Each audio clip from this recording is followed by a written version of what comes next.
Hi, this is Mato. Welcome to my online chess lecture.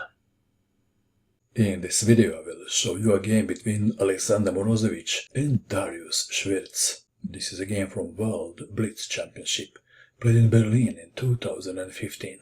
Player with the black pieces in this game, Dariusz Swiercz, is a Polish-born grandmaster. He was under 18 world champion. In 2012, he became grandmaster at the age of 14. It shouldn't be a surprise, because he learned chess when he was only 2 years and 12 months old. Alexander Morozevich had white pieces and he started with e4.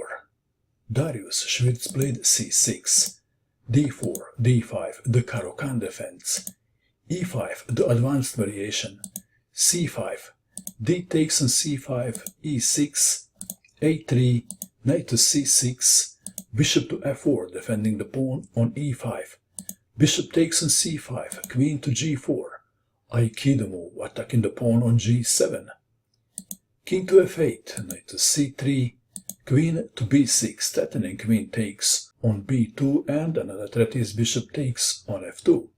Morozevich casted queenside, bishop takes on f2, knight to f3, knight on g to e7, intending knight to f5, maybe. Bishop to d3, bishop to e3 check, king to b1, bishop takes on f4, queen takes on f4, knight to g6, attacking the queen. What is the best move for white in this position?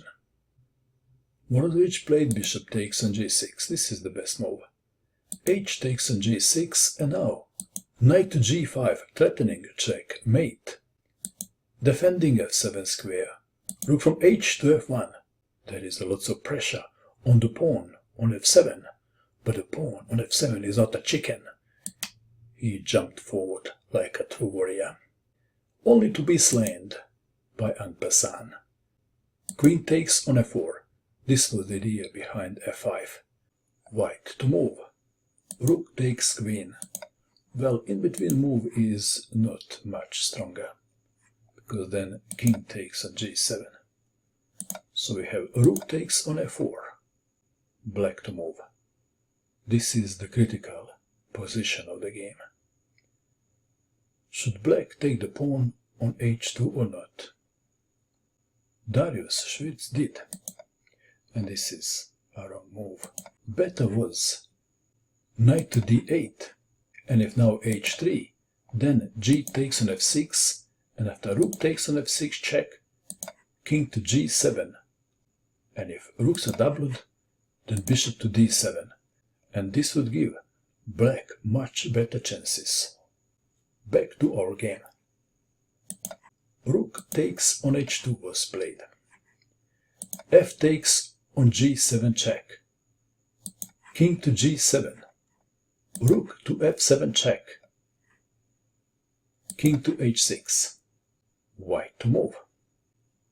White can win the rook by playing rook to h7 check. That is why rook takes on h2 was wrong. But Morozevich saw something else.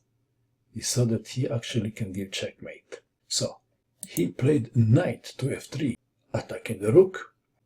Rook has only one good square to go to, that is h5, and now g4, attacking the rook again.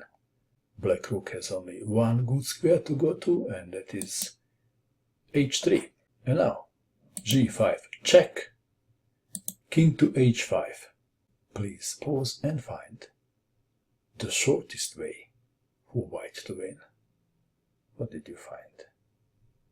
Morozevich played rook to g1, preventing king to g4. Rook takes knight, and there is checkmate in 1. Rook to h7, checkmate. That was nicely played game by Alexander Morozevich. What do you think of this game? And that is all. I hope that you enjoyed watching this video. I wish you good luck with your chess, and bye for now.